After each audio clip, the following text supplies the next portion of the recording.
House-elves were overlooked at best and flat-out ignored at worst in the Harry Potter movies. With that in mind, let's discuss how the Harry Potter flicks failed these little rascals. Give me the lamp!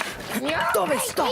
House-elves are some of the least respected creatures in the wizarding world. In fact, the creatures have been so conditioned into believing that they're nothing more than worthless servants that they tend to support their own lowly status. So maybe that's why the Harry Potter movies didn't take the little critters seriously either. Talk about a missed opportunity. The movies do a great job at highlighting how there are a lot of bigots with dated attitudes in the wizarding community. This is one of the biggest themes in the Chamber of Secrets, the book and movie which introduced House-elves to the saga in the first place. The movie does feature some big cameos from Dobby, but the brunt of the bigotry is geared towards the muggle-born magic folk. No one asked your opinion, you filthy little mudblood.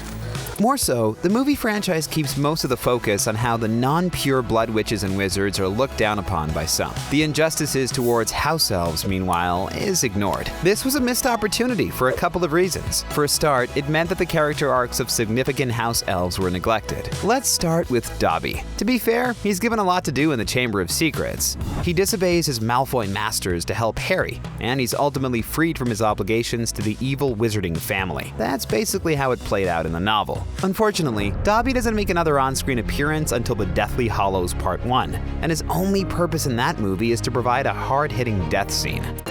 Dobby is happy to be with his friend, Harry Potter. No, you're crying. That was a sad moment for sure, but it would have been even more devastating if the movies actually acknowledged Dobby's hero journey. Whether it was telling Harry about gillyweed or the Room of Requirement, the house elf was always on hand to give the boy who lived advice in the books. And some of that advice ended up helping Harry and the gang save lives and defeat the forces of evil. In the movies, however, these key moments are given to characters like Neville Longbottom without even a mention of the house elf. For an hour. Most likely. Most likely.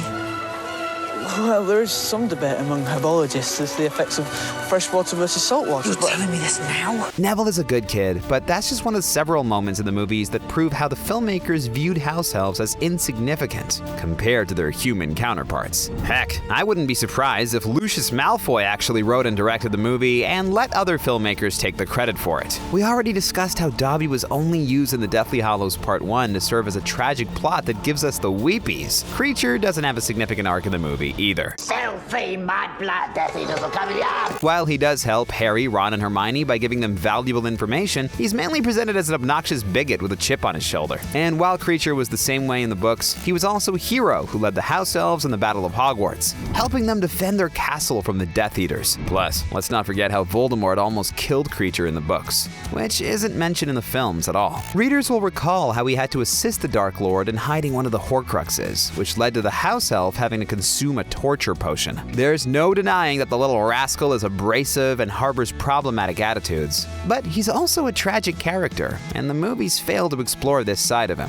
But forget about Kreacher and the house elves going to war. Their general contributions to Hogwarts are totally ignored in the movies. Dobby and many other house elves had jobs in the school, and Dumbledore treated them with kindness. The Kreacher's time at Hogwarts showed that not everyone viewed them as slaves either. They were there because they wanted to work, and old Albus was more than happy to give them gainful employment. But if you've only seen the movies, you'd think that the Kreatures didn't do anything apart from act rude to people and ruin baked goods. Then Dobby must do it, sir.